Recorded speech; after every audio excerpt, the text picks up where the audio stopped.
Bueno, hoy muchos dicen de que esta podría ser la entrevista del verano, vamos a intentar que así sea, ¿no? Cuando hablamos con algunos especialistas en temas políticos, nos dijeron, es el hombre ideal para hablar en este momento, para consultarlo a ver cómo se está preparando la Argentina para un nuevo mandato presidencial, en una etapa tremendamente difícil. Por eso lo hemos convocado para plantear las dos caras de la moneda. Esta charla que vamos a mantener, este diálogo que lo vamos a establecer en forma conjunta con el colega Manuel Castro, realmente va a marcar un antes y un después de lo que pasa en materia de entrevistas, evidentemente, en estos tiempos. Le doy la bienvenida ya mismo justamente al entrevistado del día de la fecha, en esta edición especial, el doctor Carlos Rucaus, ex vicepresidente de la República Argentina y ex gobernador de la provincia de Buenos Aires. ¿Qué tal, Carlos? Un gusto saludarlo. ¿Cómo está usted? ¿Qué tal? Un gusto para mí y un abrazo grande para Manuel. Bueno, un gustazo realmente, Manuel. Tu saludo también aquí para el doctor Rucauf. Carlos, es un placer tenerte, ¿eh? Muchas gracias y has sido muy amable. Bien, doctor, usted se imaginará que hay cientos de miles de preguntas y de inquietudes que tiene la gente, la comunidad de la Argentina y aquellos que están fuera del país preocupados enormemente por lo que está pasando en la Argentina. No hablemos de lo que sucede a nivel internacional, pero a ver, para iniciar esta charla con usted, ¿cómo está viendo lo que pasa hoy por hoy en la República Argentina? A nivel político, a nivel social, ¿cuál sería su reflexión como un hombre de tantos años que ha trabajado dentro del mundo de la política en el país, ¿no? Bueno, se trata del peor gobierno de la historia democrática de mi país. Claramente el presidente Fernández es un hombre que tiene muy poca idea de lo que pasa en el mundo y de lo que pasa en nuestro propio país. Con decirle que hoy, exactamente hace un año, que lo fue a ver a Putin a pocos días de que Putin invadiera Ucrania, a ofrecerle a Argentina como puerta de entrada en América Latina a Rusia, que claramente es una dictadura feroz. Y en el plano económico y social, tenemos la mitad de los argentinos por abajo de la línea de pobreza y una inflación tan brutal que su santidad, eh, hace muy pocos días, Francisco, en el medio de un gran reportaje internacional que le hizo una cadena de noticias, una agencia de noticias, recalcó el drama de la inflación en la Argentina. Es además un país, el nuestro, con dificultades en todas las áreas. Hoy una mujer que va a un hospital público a intentar hacerse una mamografía tiene que esperar 2 meses. Los padres que tienen chicos en colegios privados no han podido mucho pagar la matrícula para que en marzo empiecen las clases. Y así con cada una de las áreas del Estado. Tenemos hace muy pocas horas detenido a un terrorista internacional como Jonas Walla y se logró aprenderlo gracias a los vecinos que estaban ya hacía muchos días diciendo que ese forajido estaba en la zona de Río Negro. Es decir, un gobierno confundido, una oposición que aún no ha marcado claramente qué va a hacer o qué propone hacer y con quiénes. En esa materia, justamente, de este descontrol que tiene la Argentina y que tiene, digamos, un escenario bastante complejo para el futuro, el nuevo mandato que comienza a desarrollar el mandatario Inácio Lula da Silva en Brasil puede generar un cambio a nivel Latinoamérica, teniendo en cuenta lo que está pasando en Perú, lo que pasa en Bolivia, este arrastre complejo que tiene justamente Latinoamérica, donde justamente los mandatarios de los últimos años están siendo muy cuestionados por el pueblo? Bueno, son situaciones muy distintas. Perú, hay claramente un proyecto revolucionario con cobertura de masas para intentar derrocar a la presidenta Boluarte, que vale la pena explicarle a los oyentes y televidentes que no se trata de una dignataria que viene de la derecha en materia política o económica. Era la vicepresidenta de Pedro Castillo. Ambos fueron elegidos por el líder de la ultraizquierda peruana, Vladimir Cerrón, como sus candidatos. Y Boluarte llega al gobierno porque Cerrón presta a sus diputados para remover lo que se llama en Perú la vacancia del presidente. Y lo que hay frente a él es una sonada constante que tiene claramente como impulsor a Evo Morales, presidente del movimiento al socialismo en Bolivia y líder del proyecto de la Nación Aymara, que trata de quedarse, además de con Bolivia, con el Puno peruano, el norte de Chile y la Puna argentina, que consideran, digamos, territorios originarios de esa etnia y que casualmente están llenos de litio, que es el oro blanco del siglo XXI. En el caso de Brasil, la situación es mucho más compleja.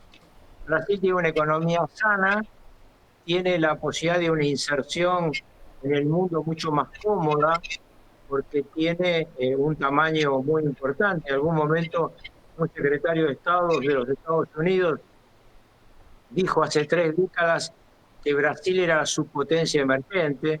Brasil intenta además, trata además de ser un país abierto a diversas alternativas, integra un conjunto de países sur-sur que ha dado muy buenos resultados y eso se ha mantenido durante la administración Bolsonaro. Ahora veremos qué hace Lula, que tiene 2 visitas claves, una a Estados Unidos este mes con Joe Biden y la otra el mes que viene con Xi Jinping en Beijing, es decir, los líderes de las 2 superpotencias que pelean por el cetro de la mayor potencia económica en el siglo XXI. La discusión del siglo XXI no es como en el siglo XX una discusión de ideologías, es una discusión de qué tipo de capitalismo. Manuel, te dejo a vos, a ver, adelante con tu Te agradezco pregunta. mucho. Lo que pasa es que Carlos acaba de abrir un abanico inmenso, Sí, porque muchas cosas. sí, muchísimos. Voy a Que son tratar muy de interesantes, Manuel, porque acá vamos a tocar muchos temas relacionados con lo que pasa no solamente en pero la Argentina, sino en el mundo en estas horas, quiero ¿no? ver el tema hablaste, Carlos, del tema de Jones Wallace, hablaste del tema de las naciones Aymara. Lo importante es saber quién está fogoneando todo eso para algo que teóricamente está terminado, porque hoy en Argentina no nacen ni diaguitas, ni comechingones, ni onas, nacen argentinos. Vos tenés argentinos o extranjeros. No sé si estaré equivocado. La pregunta es quién fogonea todo eso. Y después, ¿cómo puede ser que tengamos un gobierno que no sepa cómo manejar la política exterior? Porque si vamos al peronismo, estaba releyendo algunas cosas sobre esto, de Perón, conducción y todo, y el peronismo y Perón decía que la verdadera política es la geopolítica. Entonces, ¿qué pasa con estos movimientos? ¿Quién los fogonea? ¿Y qué pasa con la geopolítica que fue el génesis del peronismo también en cuanto al manejo exterior? Bueno, en primer lugar, respecto al tema pueblos originarios, la Constitución de 1994 estableció una serie de protecciones para los descendientes reales de pueblos originarios de nuestra patria. Y llama la atención que los reclamos son solamente donde hay riquezas. En el sur, donde hay una inmensa reserva de shale gas y de agua, en el norte, donde hay una inmensa riqueza de litio, y en Mendoza, donde el gobierno federal, violando la Constitución, le ha entregado a gente que se autopercibe mapuche, como lo dijo una funcionaria, una gran cantidad de hectáreas que tienen petróleo. En cambio, yo no escucho a nadie que se preocupe por darle el agua a los descendientes originarios, de pueblos originarios que viven, por ejemplo, en Formosa. Viene reclamando, perdón, el doctor Rucaf, el cacique Díaz, que hemos hablado hace más de 10 años, venimos hablando con él, viene reclamando esto, muchas veces usted lo ha visto en los últimos años que ha estado acampando en la propia Plaza de Mayo, no le cedieron ni siquiera para instalar un pozo de agua. Es un tema vergonzoso esto, ¿eh? Claro, sobre todo por el contraste, porque el Claro. gobierno federal no atiende, ni le digo el gobierno provincial, no atiende a esta gente que habría que atenderlo por su situación de postración, Claro. por el dolor de sus hijos y de su familia que no tienen lo más elemental. Pero ellos son también descendientes de pueblos originarios y a los otros que están en zonas muy ricas, se le intentan dar terrenos, hectáreas de terreno que tienen riquezas inconmensurables. Usted imagínese la mayor reserva de shale gas está ahí, en el sur argentino. La mayor reserva de litio explotable fácilmente está en el norte argentino. Y esto el gobierno federal mira para otro lado o es cómplice. Y contestando a la otra pregunta de Manuel, a mí me parece que el problema central de la política exterior de este gobierno es que no tiene política exterior. Para tener política exterior, primero hay que poner el interés del Estado de uno, el interés de Argentina, ver qué quiere el mundo de nosotros y qué queremos nosotros del mundo. Argentina tiene agua, tiene alimentos, tiene litio, tiene gas, tiene petróleo. Estaría en óptimas condiciones de poder venderle eso al mundo y lograr mano de obra ocupada de calidad. Por ejemplo, en lugar de exportar litio en bruto, fabricar baterías eléctricas y autos eléctricos e híbridos en el país. En la Argentina hay muchas plantas automotrices que en 20 años van a quedar obsoletas, pero no hay una actitud del Estado a ayudar con rebajas impositivas, con garantías a las inversiones, para que se produzca este despegue. Y lo mismo que con el gas. Mire, hace 14 años los Estados Unidos de Norteamérica y la Argentina importábamos el mismo porcentaje de gas para nuestra industria y consumo domiciliario. 14 años después, luego de los planes que hizo Estados Unidos, es el principal exportador de gas licuado del mundo. Y Argentina sigue importando el mismo porcentaje de gas. El año pasado costó $6.000 millones de nuestras reservas. Este año va a costar más de 4.000 millones de nuestras reservas. En la etapa de su gobierno, de su mandato como vicepresidente, doctor Rucauf, estaba ya en conversaciones el tema de Vaca Muerta. ¿Cómo está visualizando usted esta cuestión, teniendo en cuenta lo que pasa en ese lugar en estas horas también, y lo que sucede, por ejemplo, en localidades como Mendoza, donde justamente el gobierno central le ha otorgado tierras indebidas, donde hay también una disputa con el propio gobernador de Mendoza, y por otro lado lo que está pasando también en el norte, el propio gobernador Morales está hablando justamente de las reservas del litio e intenta justamente negociar en la comunidad internacional justamente esta riqueza que tiene la provincia. ¿Cómo está interfiriendo el gobierno central en todo este tipo, digamos, de negociaciones que son bastante confusas y raras, ¿no? ¿Cuál es su visión al respecto? Pero primero vale recordar que la riqueza de nuestro subsuelo por la Constitución del 94 es de las provincias. Pero el Estado tiene la capacidad de planificar y de negociar con otras naciones. Nelson Mandela siempre decía que cuando uno tiene lo que las potencias quieren, debe negociarlo inteligentemente o debe prepararse para defenderlo. Argentina ni negocia adecuadamente, ni tiene una estructura de defensa para que no nos ocurra el día de mañana lo que le pasó a Ucrania con Rusia.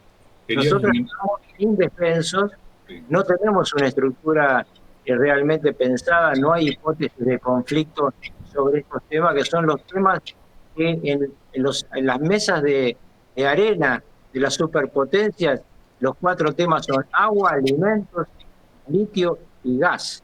Y nosotros tenemos todo y no hay negociación ni se ve una planificación. Específicamente respecto a Mendoza, el gobernador debe accionar ante la Corte Suprema de Justicia, que es tribunal originario en un conflicto entre la provincia y la nación, para que no se ejecute esa absurda decisión del presidente Fernández.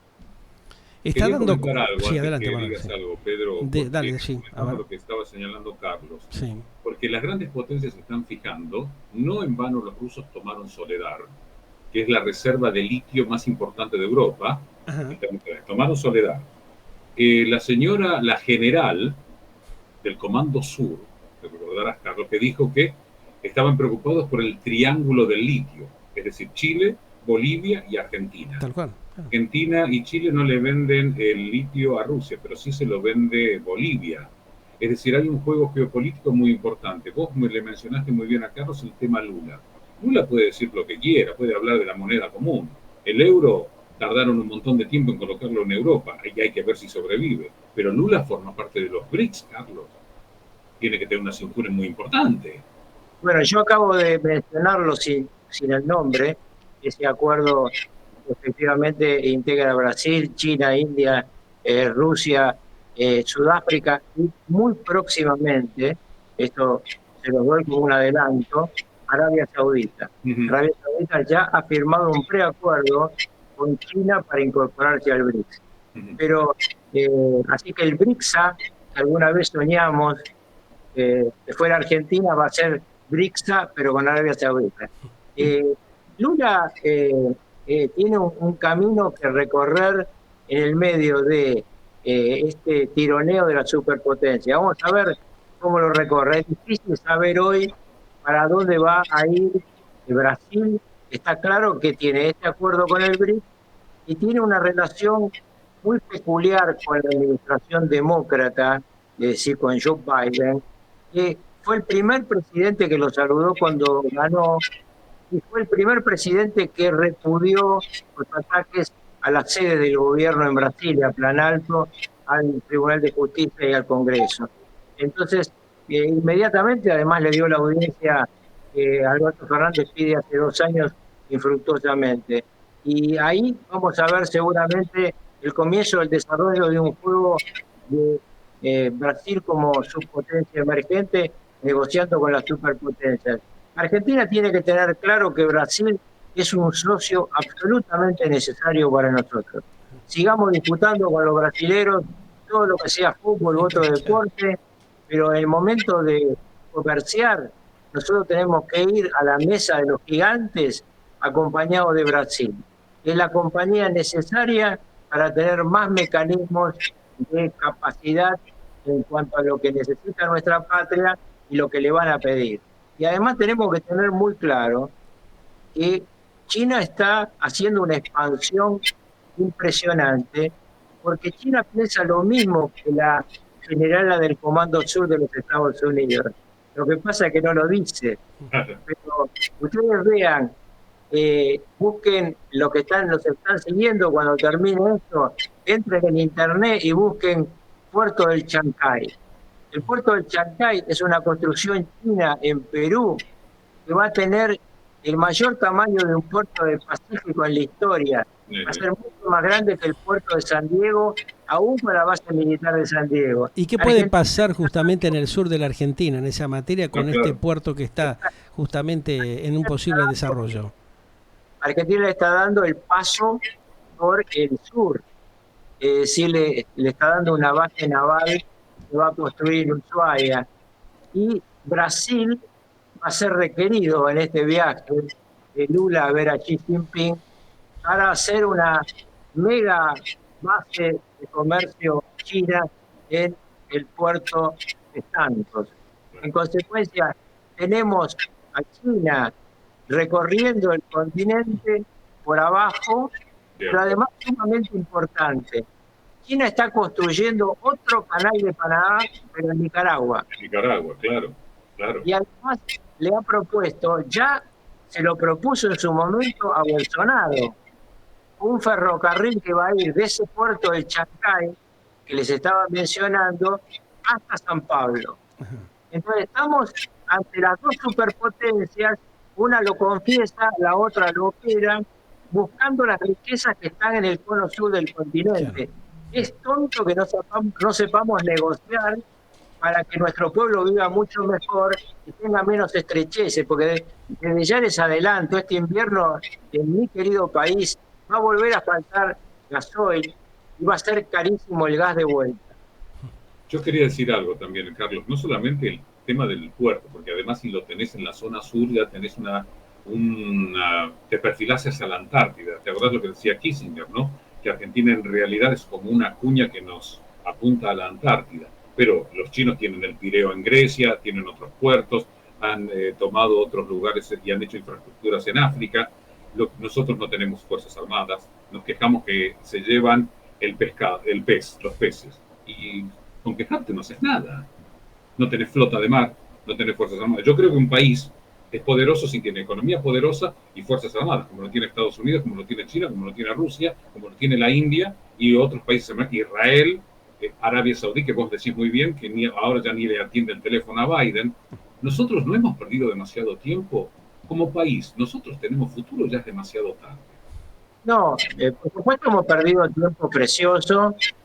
Nunca es tarde porque hay muchos procedimientos que permitirían acercar a nuestra estructura de defensa, al menos a lo que es Brasil. Y es una estructura de defensa muy interesante, que ha hecho un desarrollo con todos los gobiernos brasileños en materia de defensa y en materia de construcción de artefactos de defensa muy interesante. Y cuando digo todos los gobiernos, me refiero a todos los colores políticos. Esto que vos citaste, Manuel, de la Antártida, me gustaría darle un pequeño repaso. En la Antártida está el 93% del agua dulce del planeta. Claro. Miren la importancia que tiene la Antártida, donde todas las superpotencias han metido una manito. Estén con proyección, estén sin proyección, con la astucia de decir, vamos a estudiar qué hay en el continente, que todo el mundo sabe que hay agua por arriba y riquezas minerales por abajo. Todos metieron la manito. Ahí tenemos a Gran Bretaña ocupando las Islas Malvinas y desde ahí controlando una parte del acceso. Vamos a tener a China con un puerto ahí en nuestra propia patria. Tenemos a Chile discutiendo otra vez con nosotros, con el gobierno anterior y con este de Chile, sobre plataforma epicontinental. Y como bien acaba de decir Manuel, nos siguen robando la pesca. Entonces, obviamente es hora de despertarse. Yo espero que el próximo gobierno tenga una política internacional, una política de defensa nacional que defienda lo nuestro y defienda a nuestra gente. Porque así como no somos capaces de ser enérgicos con los que nos piden una república de Gualmapu para los mapuches, debemos ser enérgicos con aquellos que nos roban. Yo digo, el mar, nuestra Malvinas y nuestra Patagonia son argentinas, no son ni de los ingleses, ni de los chinos, ni de los pseudo mapuches. ¿Qué nos ha pasado en esa materia, doctor? ¿Qué hemos perdido justamente? La fuerza, la consistencia básica que tiene que tener una nación para defender su territorio. Hemos desarmado las fuerzas armadas de alguna manera, ¿no? La hemos destruido totalmente. ¿Hay alguna intencionalidad de los gobiernos de los últimos años en la Argentina que han provocado esta debacle vergonzosa que estamos viviendo? Bueno, yo creo que hay, en primer lugar, un prejuicio ideológico que nace del último gobierno militar y que ha sido aprovechado por muchos sectores de la política argentina. A partir de esto, seguramente otros intereses están trabajando para que Argentina esté lo más indefensa posible. Le reitero lo que dice de Mandela. Mandela, un ícono de la izquierda internacional, el hombre que luchó desde la cárcel contra el apartheid, que logró ser presidente de Sudáfrica, fue presidente de Sudáfrica y rearmó aún más su país. Nunca pensó que porque había estado en las mazmorras de los militares blancos que sojuzgaban a su país, iba a dejar de tener unas fuerzas armadas que en su mayoría eran blancas y que la puso al servicio de la defensa de los intereses de Sudáfrica. Yo creo que Argentina tiene que repensar el rol de sus Fuerzas Armadas. Hace muy poco escuchamos que el presidente de la República, el presidente Alberto Fernández, se negaba a la compra de aviones y drones porque no era necesario gastar en eso, porque estamos en una zona de paz. Al mismo tiempo se compró un avión de 22 millones de dólares para él poder pasear lo que le resta del mandato por el mundo. Me parece realmente una insensatez. Es ridículo, sí, totalmente. El mundo es un conjunto de intereses y nosotros tenemos que tener una estructura de defensa y un sistema de alianzas, porque es el sistema de alianzas lo que salva a Ucrania de haber caído en las manos de Rusia. Ucrania había entregado todas sus armas cuando se disolvió la Unión Soviética a Moscú, con la obligación de Moscú de no atacarla y de defenderla. Pero cuando Moscú la ataca, se respalda en la OTAN. Argentina tiene que tener planes alternativos, tiene que tener hipótesis de conflicto, tiene que saber cómo se defiende lo nuestro y tiene que negociar lo que tenemos en forma tal que nuestra gente viva mejor y que haya una esperanza para el futuro, que la esperanza de nuestros jóvenes no sea emigrar, sino vivir en nuestra patria. Yo quería decir algo, Pedro, con lo que estaba diciendo Adelante, Carlos. a ver, sí. Habló del tema hipótesis de conflicto y era muy típico. Yo no creo en izquierdas y derechas porque creo que la realidad las ha disuelto, pero era una postura también de la izquierda decir, nosotros somos paz, como decía Carlos, no hay hipótesis de conflicto. Un país siempre tiene hipótesis de conflicto. Así es. ¿O me equivoco? Dígame si me equivoco. Siempre va a haber, ¿o no? Por supuesto, porque además las hipótesis de conflicto están vinculadas a lo que tenés. Si vos no tenés nada, lo más probable es que nadie te ataque. Pero cuando vos tenés las riquezas que tiene nuestra patria, no las explotamos, pero ahí están, va a haber otros interesados y va a haber siempre titiriteros arriba de los que aparecen pidiendo cosas absurdas. Porque ¿a quién se le ocurre pedir una república de Gualmapu? No, seguramente a los de Bristol. A los de Bristol se les ocurre, Carlos. Y otra cosa más, hablaste del litio. Perdón, ¿y el oro que se están llevando? ¿Alguien lo dice?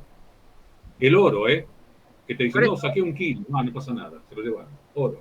Por eso, que todos los bancos están comprando oro, uno podría hacer, esto es un programa que tiene un límite, pero uno podría hacer un listado de las cosas valiosas que de la Argentina se van. Vos citaste recién el oro, y yo cito tierras raras. Este nombre, tierras raras, engloba 5 tipos de tierras que son utilizadas para todo el sistema de microchips y todo el sistema de lo que se llama la inteligencia del futuro. Esto, por ejemplo, China no lo tiene. Lo compraba Estados Unidos, Donald Trump, en el medio de uno de los conflictos que tuvo con Beijing, le cortó las tierras raras. El mundo está en un movimiento constante. Este globo que está pasando por arriba de Estados Unidos y Canadá, esto, ¿quién hubiera pensado hace meses que podría la República Popular China colocar un globo espía arriba de Estados Unidos y de Canadá y que pensara que no se iba a conseguir verlo? Lo detectó el sistema de defensa, primero de Canadá, luego el de Estados Unidos. Ahora están en medio de una conversación seguramente tensa. El secretario de Estado Blinken viaja, creo que mañana o pasado, a Beijing a analizar la relación bilateral y fundamentalmente este globo espía. Un globo espía. Es increíble. Entonces, increíble. por favor, hay que estar más atentos en lo que tenemos. Ahora, ¿cuál es el riesgo que tiene la Argentina, doctor Rucauf, teniendo en cuenta esto que usted acaba de comentar, teniendo nosotros una base militar ahí en el sur, con este nuevo puerto que empieza la construcción en cualquier momento, con justamente esa ciudad flotante de más de 800, 900 naves que están en el Atlántico Sur y con toda esta presión constante que está haciendo China hacia la Argentina y el resto de los países de Latinoamérica? ¿Qué nos depara esta situación? Nosotros tenemos que tener capacidad de negociación. Yo escribí ya hace un año un artículo que se titulaba Ni USA ni China Argentina, y explicaba el ejemplo del Estado de Israel. Israel es el principal socio político de los Estados Unidos de Norteamérica en Medio Oriente. Es el primer socio comercial China de Israel. Pero al momento de comprar vacunas, no compró las vacunas chinas de segunda calidad como hizo Argentina, compró Pfizer.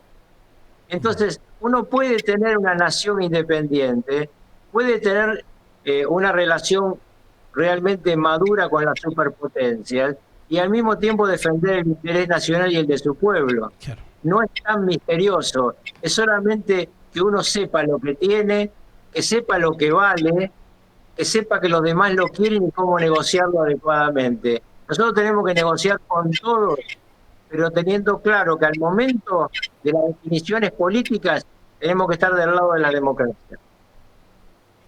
Con respecto a la defensa del interés nacional, Carlos, ¿qué papel le ves al peronismo? El peronismo murió. El peronismo verdadero, porque viste, hay algunos que dicen el peronismo de esto, yo soy peronismo de esto. Hay El peronismo, mi estimado amigo, murió con Perón. Eh, una vez un amigo muy querido decía, Perón dejó una Ferrari, hicimos 4 Fiat 600. Eh, yo creo que hay una serie de interpretaciones de aquel fenómeno político que fue de otra época, que es muy difícil traspolarlo. El análisis hacia atrás es desde una posición o desde la otra equivocada. Unos tienen una visión diabólica, otros una visión idílica. La realidad es que los seres humanos somos imperfectos y que hay gobiernos que funcionan mejor o peor. Lo que tenemos claro es que este es el peor de la historia democrática argentina, el de Alberto Fernández, y yo creo que ahora lo que tiene que hacer aquel que tenga un proyecto es explicarlo, seducirnos de vuelta. La gente va a votar a aquel al que le crea, que tiene las condiciones y las ideas para que ellos, cada uno de ellos, cada uno de nosotros, pueda vivir mejor, que sus hijos vivan en una sociedad más segura, con educación, con salud, con política exterior, con una estructura de defensa que nos proteja del ataque exterior, con una visión de seguridad interna que haga que los chicos puedan salir de bailar a la noche sin pensar que le van a meter una cuchillada por un par de zapatillas o por un teléfono celular. Eso es lo que quiere la Argentina, el argentino común de a pie, que no va a la cola del supermercado a hablar de Marx o de las teorías liberales, va a tratar de que el dinero que cobra le llegue a fin de mes y habla con su vecina o su vecino de estos problemas que estamos hablando nosotros, sobre todo de aquellos que tienen que ver con lo más elemental de la vida de un ser humano: seguridad, tranquilidad, defensa de lo propio. Vos sabés, Carlos, yo con Pedro he hablado en más de una ocasión y él siempre dice, ojalá que hacemos. Yo le digo, no, Pedro, no va a pasar absolutamente nada. Yo tengo una postura, no sé si realista o negativa. ¿Vos tenés esperanza? Sí, yo tengo esperanza. Tengo esperanza porque los argentinos hemos salido de situaciones muy duras. Yo recuerdo durante el gobierno militar que muchos me decían, de esto no se sale más. Eh, Hemos visto todo lo que pasó, lo que hemos padecido de forma individual y colectiva, eh, de estas torpezas, de estas incapacidades de los gobernantes de hoy también se sale. Ustedes recuerden que en la Argentina ya hubo una hiperinflación y con el gobierno que hicimos con el doctor Menem tuvimos 7 años de inflación de 1% anual. ¿Quién iba a pensar eso? El mundo entero estaba estupefacto con la Argentina. Hablábamos de Israel. Israel también tuvo inflaciones galopantes y consiguió gobiernos que siguieran una política más allá de las ideologías. Alrededor nuestro tenemos países que tienen una economía muy sana. Uruguay, por ejemplo, al que el otro día se lo menoscabó.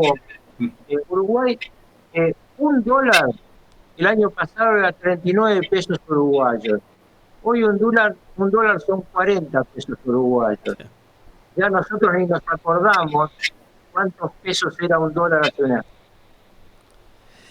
Doctor Lucaf, teniendo en cuenta estas cosas que estamos planteando en este diálogo con usted, ¿qué es lo que más le preocupa hoy por hoy, teniendo en cuenta que faltan 11 meses para que de alguna manera culmine este mandato descontrolado de un gobierno democrático que no ha estado a las alturas de las circunstancias? Quienes intentan gobernarnos a partir de este diciembre, a los que tenemos que elegir en octubre, nos expliquen con claridad qué quieren hacer y con quiénes.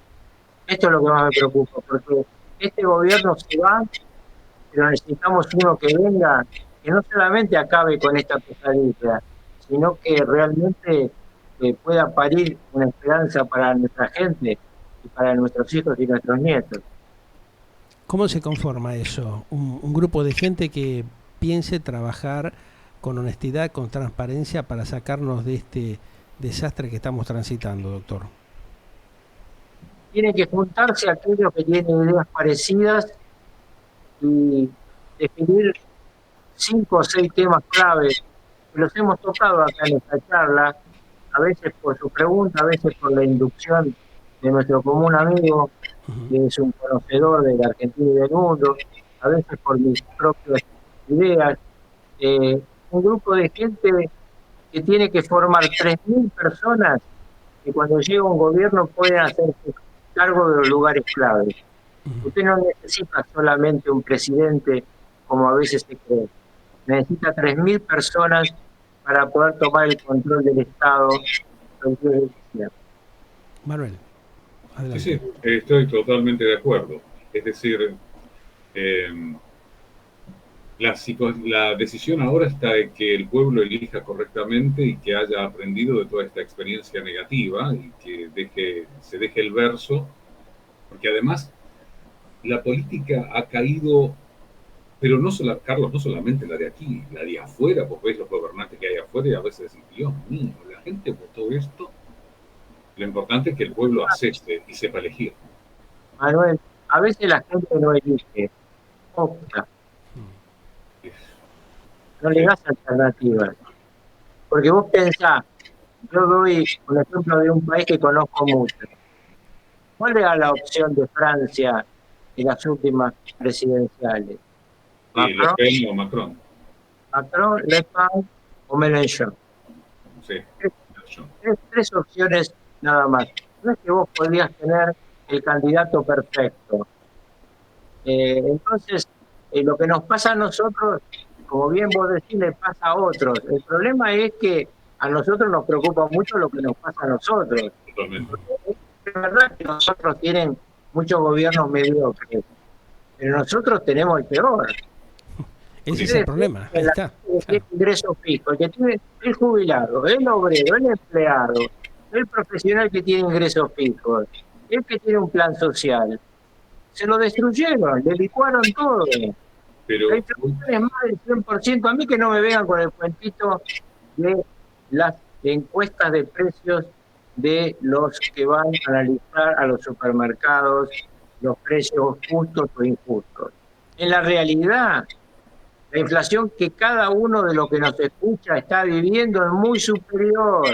sí, claro. Y le llevaron un montón de palas al Congreso y se las dejaron en la puerta. Dicen, agarren la pala, empiecen a trabajar. Hey, ustedes cobran un sueldo muy alto para no hacer algo. ¿Qué está pasando ahí? Habría que preguntarse, ¿no? Doctor, ¿qué está pasando ahí justamente en el Parlamento argentino? Que están como adormecidos también, ¿no?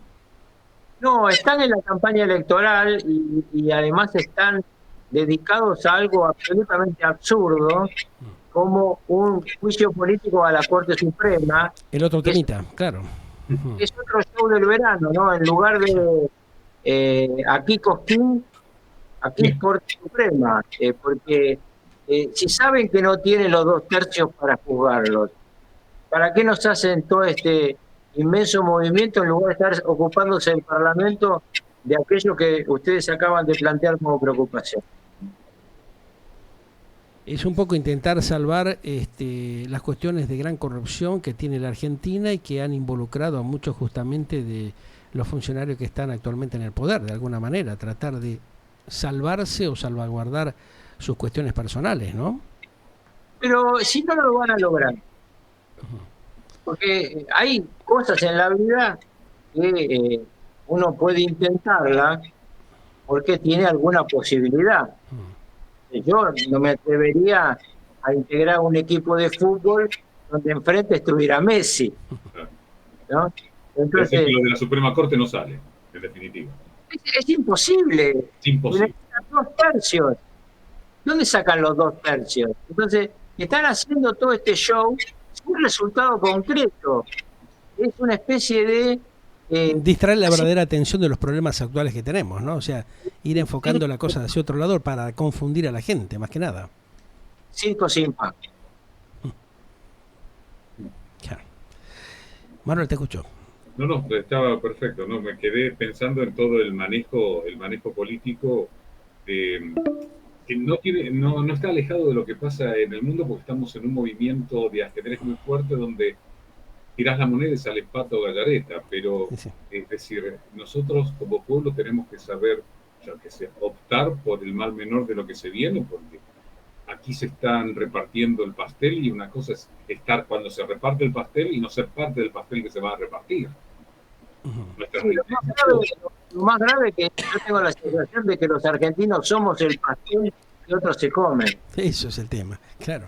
Qué patético, qué lamentable que sea esto, doctor, ¿no? Y me imagino que usted a esto lo debe impactar mucho también por ser un hombre que durante tantos años trabajó, estuvo involucrado dentro del mundo de la política más que nada, ¿no? Las sensaciones que debe sentir. Yo viví épocas donde los dirigentes de los partidos más importantes teníamos diferencias, naturalmente, si no hubiéramos estado en el mismo partido, pero teníamos un gran respeto el uno por el otro y además la convicción de que cada uno de nosotros, con ideas distintas, buscaba la felicidad del pueblo y la grandeza de la patria. Yo recuerdo en el Parlamento argentino, cuando hablaba, voy a hablar el nombre de un viejo y querido dirigente radical, cuando Baglini hablaba, el recinto se callaba porque todos sabíamos que teníamos cosas que aprender. Y esto ocurrió en muchas oportunidades con hombres de una bancada o de la otra. Había un respeto, ¿no? Realmente un ver y escuchar lo que planteaba el otro, ¿no? Eso evidentemente permitía tener un diálogo sincero entre inclusive el gobierno y la oposición de entonces. ¿Por qué hemos perdido eso, doctor? ¿Qué nos pasó? Esto es la ruptura que hace Kirchner cuando llega al gobierno de la realidad preexistente, que era una realidad de diálogo desde posiciones diversas. Mal aprovechó la situación que le favorecía en ese momento, o sea, generó realmente una estructura que le hizo un tremendo daño a la República, no más con la continuidad de su propia mujer en 2 periodos gubernamentales. Mire, él comenzó por no reconocer que recibía un auto en marcha, porque Duhalde era el que había pagado el incendio, no él. No reconoció la defensa de los derechos humanos que había hecho Alfonsín. Capturó a los organismos de derechos humanos y los puso bajo su influencia. Y reabrió las heridas del pasado, que son graves, que son profundas, pero que habían quedado muy atrás a partir de la administración del doctor Menem y del doctor de la Rúa. Pero bueno, ese fue su designio para tomar el poder, no lo dejaron más y hoy estamos en esta situación delicada y hay que tratar de volver a un gobierno donde la oposición respete y controle a quien gobierne, y el gobierno impulse las medidas que son parte de su programa, pero comprendan que el país somos todos, no los partidarios del gobierno nada más. Y volvamos a un país federal. Argentina en la Constitución es federal, pero en materia concreta económica es un país profundamente unitario, donde el gobierno federal se queda con la riqueza de las provincias. Ustedes vieron que hace poco se discutió mucho el tema coparticipación. Claro. Bueno, las provincias le aportan a la nación para que haga cosas que la nación no hace. Entonces la discusión no debiera ser provincia de Buenos Aires contra ciudad de Buenos Aires. La discusión debería ser una ley de coparticipación que le quite dinero al Poder Federal y se lo dé a cada una de las provincias y la ciudad de Buenos Aires. Bien, ¿le parece que hagamos un pequeño paréntesis? Estamos en la conexión internacional con Euroasia Galáctica Mundial y hacemos unos minutitos más de cierre, doctor. ¿Nos puede brindar esos minutos? ¿Te parece, Manuel? ¿Si están de acuerdo? Como quieras, si Carlos puede, listo. ¿Puede ser, doctor? Que después tengo otro Zoom, pero con mucho gusto. Bueno, hacemos 5 minutitos, un pequeño paréntesis para enlazar el satélite internacional y ya retornamos aquí en este diálogo con el ex vicepresidente de la Argentina, el doctor Carlos Rucaus, es gobernador de la provincia de Buenos Aires, un distrito que está también con muchas complicaciones. En minutos, luego de este breve paréntesis para enlazar la conexión nuevamente internacional, seguimos dialogando con él. Así hacemos el cierre. Ya volvemos en minutos nada más. Estamos aquí en este diálogo, en esta entrevista especial con el doctor Carlos Rucaus es vicepresidente de la República Argentina, gobernador de la provincia de Buenos Aires, diputado, un mandato en diversos puestos del gobierno en la Argentina. Y realmente, en este cierre que ya estamos haciendo, agradeciéndole por supuesto la participación y también agradeciendo a la conexión internacional satelital y online que estamos emitiendo casi 1.785 estaciones de radio y televisión en todo el planeta Tierra, en esta edición especial de Galáctica Internacional con el colega Manuel Castro. A ver, Manu, me encantaría que vos le hagas la última pregunta justamente. Además, recordando el trabajo que hizo cuando estaba en Italia, ¿no? Con los jubilados, recordamos eso. Lo hacíamos mucho en el viejo Canal 9. Claro, exactamente. El canal de la palomita. De las cartas, ¿Se acuerda usted, doctor, de eso? ¿Qué épocas, ¿no? ¿Qué y más aún, me encuentro con muchos descendientes de italianos que recuerdan cuando les conseguimos las pensiones a sus papás o sus abuelos. Increíble. Y que durante muchos años les llegaba a la Argentina en euros. Luego le empezaron a hacer estos cambios siniestros que se hacen en la Argentina y entonces les llega cada vez menos dinero al bolsillo de los jubilados, como los nuestros, y cada vez les llega menos dinero real. Totalmente. Sí, bueno, vos fíjate, Carlos, tocaste un tema en otra ocasión por ahí. Vamos a usufructuar de tu bondad. Pero el tema, vos fíjate cómo se está hablando. Hablaste de Francia, el tema de la jubilación.